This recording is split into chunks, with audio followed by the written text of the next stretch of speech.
Good day, everyone. Today's lecture is about preparing and writing your capstone project proposal. My name is Las Yuasin Caluza, and a professor at the Normal University. The intended outcomes of this lecture are the following. After this lecture, you will be able to understand the legal basis and basic policies of capstone project, and learn the areas of research in IT. We'll try to explore and differentiate the parts of capstone project documentation. Alright, so what are the things that we are going to talk about?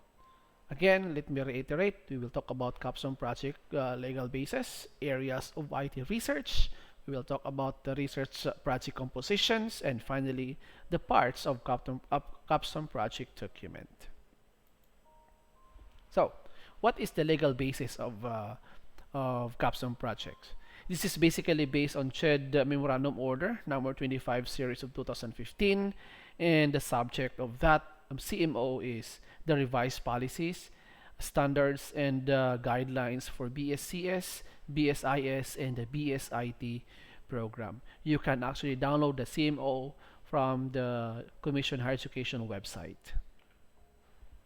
So from that CMO, a capstone project is defined as the following. It is actually an undertaking appropriate to a professional field.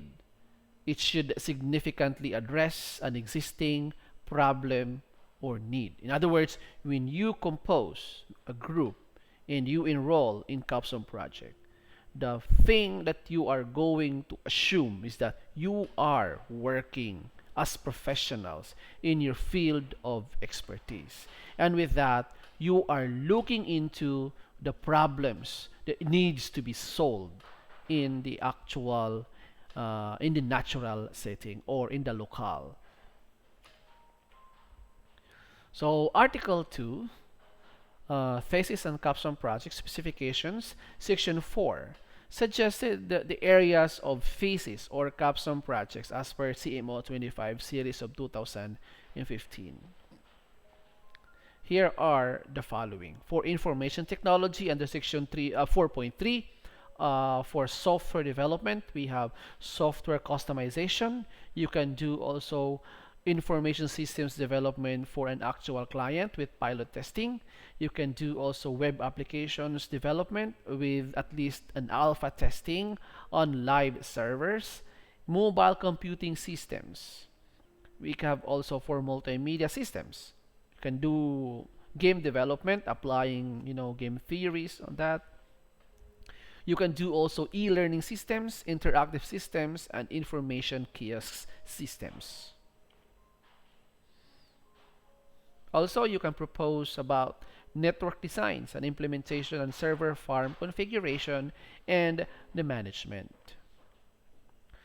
Other IT research areas are taken from the university research agenda, or you can look also from NEDA, DOST, NEHERA, or the UN Sustainable Development Goals, such as but not limited to on the following. You can do research about technology education, IT in science and technology, application development in IT and computer science. You can do also research about machine learning applications.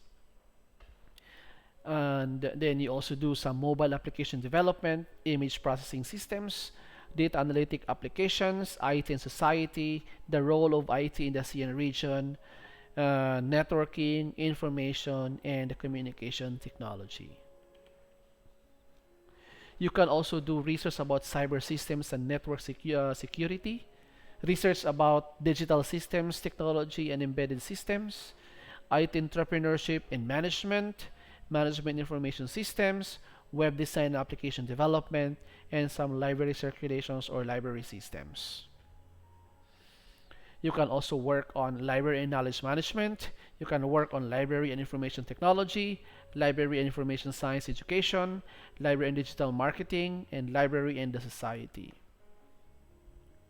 So how do we compose in your research capstone project activities? So a maximum of 4 members per group. In case there is an excess of student, the research instructor will decide on how as to where these students will be grouped. Each group shall have at least one programmer, a designer, a document controller, and a project leader assigned by the members, of course. The last member of the group is the advisor. It is encouraged that the advisor must help in his full capacity to mentor the group in their capstone project journey. Take note that the group may include the advisor as co-author provided that a written document signed by the group members justifying his involvement in conducting the capstone project. So what are the parts of capstone project document? You have the title page. It is the first page of your document. It contains the following information. We have the project title, fulfillment of the project as a required component of the course and the program, list of proponents starting with the first name, middle initial, then the last name, and date of the semester for proposal hearing or school year for the final defense. For example, March 2020. Then we have the title page. Uh, it's actually, as I've said, it's the first page of your document. It contains the following information, example of this research, such as development of Android-based COVID-19 tracker using Kermack-McHenrich model of the Department of Health during the proposal stage. Once it is already implemented, the development of will now be scratched. It will now become Android-based COVID-19 tracker using Kermack-McHenrich model for the Department of Health. Okay. Next to that is the approval sheets. It is a document showing the evidence that the proponent has undergone a rigorous process in designing and developing a research project. This document shows the approval of the panel members, at least 3, that the project has a remark of passed with their signature. Okay, so we have templates on that on how to design or to write your approval sheets. Now, what is abstract? Actually, abstract is a brief representation of the research project consisting of 250 maximum words. Take note that abstract should present the motivation or problems or gaps in the actual setting. It should have the methodology, significant results highlighting the solution of the gaps presented, and finally conclusions and the recommendation. So, Chapter 1, the introduction, presents the general context of the research supported by an international point of view or literature. In other words, you start with writing what our other authors are saying about your research. Okay, your claims, your gaps should be supported with a literature reviews. What does other researchers saying about your research? The discussion must show literatures about the proposed system or software where innovation is the center of the presentation. So finally, it ends with a clincher by justifying why you need to conduct this study and the need to develop a system and emphasize the thesis statement of your study. Remember that your introduction is also a very crucial part in your research, in your capstone project, because this is where you are going to justify why there is a need to conduct this study. Okay, so you have to explain to the reader what are the things that needs to be improved, what have you found out in your preliminary survey, what do you see in the natural setting, and so therefore this you have to emphasize the different gaps, and with those gaps you have also to look for a literature supporting your gap, meaning to say a literature that would also say that there is also a gap in what they have done in support to your study. Okay, now part of the introduction is the project context. This part of the document presents the current situation of the proposed project, also known as the rationale. A detailed discussion of the processes shows evidence such as interviews, surveys, field notes from an observation, and it should be analyzed properly. Okay, meaning to say you have to go there to do a feasibility study and look into the different processes that they are doing, and then try to record it and try to analyze it. What are the problems that they have encountered for you to be able to develop the system? Okay. Next to that is the framework of the study. There are two major components of a framework of the study. These are the theoretical framework and the conceptual framework. A theoretical framework is a structure that holds or supports a theory sorry, of a study. It is where you will describe the theory which explains why the research problem under study exists. And so therefore you have to mention the theory, you have to describe the theory, why the research problem under this really exists. You have to connect that with what you are doing. What is now the role of the theory in your system, in your research, for example. You have to explain that. While the conceptual framework shows the graphical representation of the relationships and the processes of how the problems and the theories applied in the study. Okay? IPO, or input-output processes, should not be placed in the conceptual framework. It should be placed in the methodology. Right? Here, you are going to, this is actually the representation or the graphical representations, how the variables, okay, how the processes, how the theories are applied in your study. It is your concept. Okay, so how are you going to do that?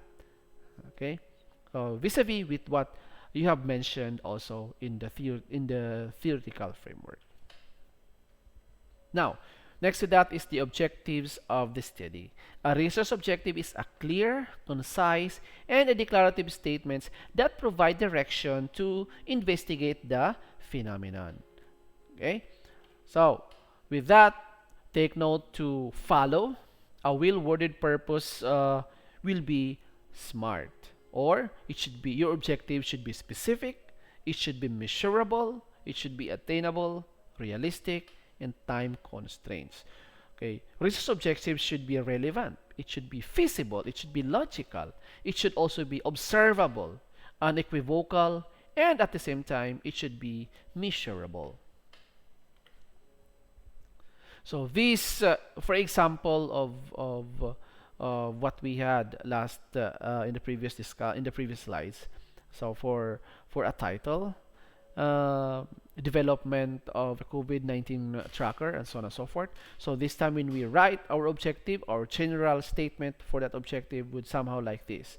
This study aims to develop an Android-based COVID-19 tracker using Kermack-McCormick model for the Department of Health Eastern Visayas region in the Philippines. Okay.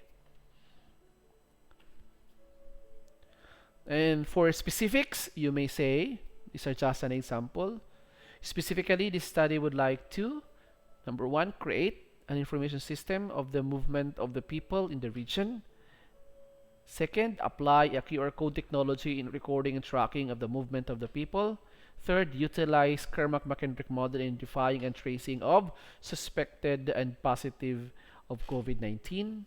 Fourth, use Android-based technology on the developed model for the handheld devices. And finally, test the developed software adapting the ISO or IEC 2979:2012 mobile AIDC, or automatic identification and data capture. You can use other ISOs as your basis to test the the quality of your output. Okay, so thank you for listening and in this discussion. I hope you learned something today. See you again.